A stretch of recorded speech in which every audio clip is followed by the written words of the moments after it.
В глубоком взгляде этого человека читается вся боль перенесенного в депортации ужаса еще до того момента, когда он начинает рассказ об этом. Ныне известному хирургу-онкологу Шевки Бекирову было всего 8 лет, когда ранним дождливым утром 18 мая его с семьей выдворили из родного дома и погрузили в скотский вагон поезда. В мае стали завозить в Крым очень много техники. Это полуторки, студебекеры, машины, в общем. И очень понаехало много военных. Несколько генералов. Ну, отец был председателем колхоза, вот это Корбек, он назывался колхоз имени Сталина в то время. И вот он был председателем этого колхоза. Ну, отец тоже был в камере смертников у немцев, гестапо, в общем. Его партизаны спасли, он спустился, его сразу назначили председателем колхоза. И я помню, как этих генералов пригласили к нам домой, мама там готовила кушать, и ни слова не обмолвились. За день до депортации они так отцу ничего не сказали. Никто не знал, что нас депортируют. И 18 числа утром, рано, в 6 часов, подняли нас солдаты. Отец говорил, да, біздің шығарып атарлар епмізін. Қалдырмаз бұлар біздің.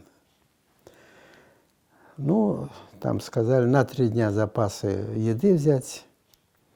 Ну, кто что, я ребенок тоже. Я взял сумку свою с книжками. Всех крымских татар Корбека, куда семья Бекировых переехала из Судака, выгнали на площадь при въезде в село, продержав их там под дождем до самого вечера. Затем на грузовиках привезли на Симферопольский вокзал. Грузили нас в эти телячьи вагоны. Потом там отец сделал стеллажи, и нас поместили на эти стеллажи, доски.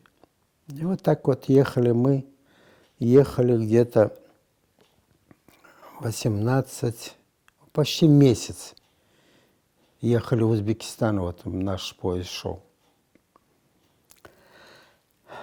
Это было ужасно. Ты знаешь, вот останавливали составы наши в этом только на разъездах. А разъезды, это там иногда был кран с водой, иногда его не было, понимаешь, не населенный.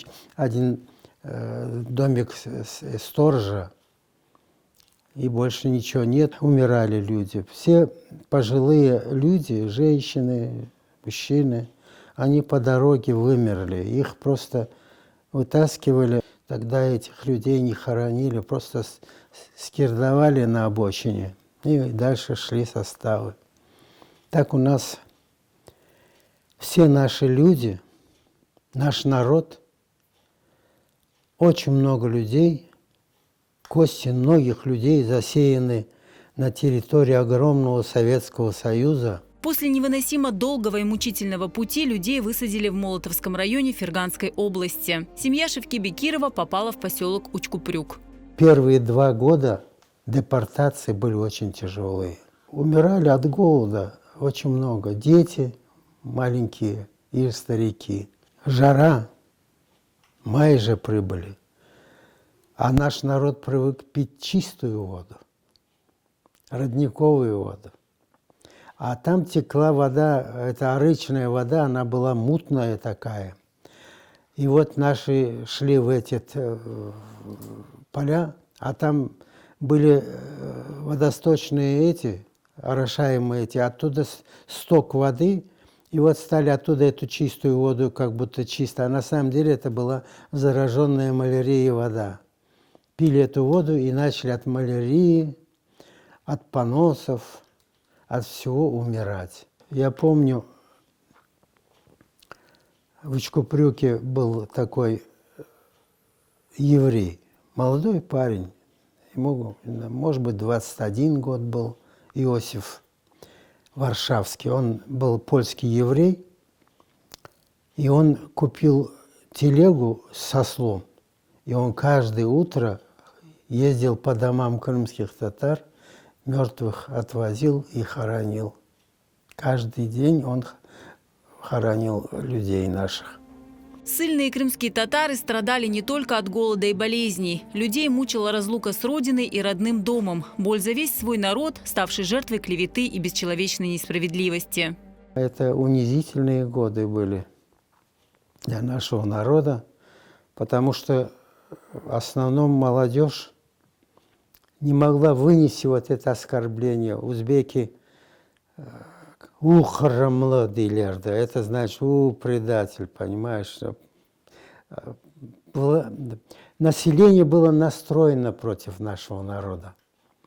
Наш народ приняли как самые паршивые изменники, все такое. Вот так вот была психологическая подготовка населения. В Катагурганском районе, я помню, мой брат двоюродный говорил, как на поля выводили татар, женщин собирать пшеницу, и какая-то женщина там несколько колосков спрятала у себя в трусах, понимаешь, чтобы прийти накормить своих детей. И они нашли и, говорит, завязали ее за веревку к лошади и таскали до тех пор, пока от нее не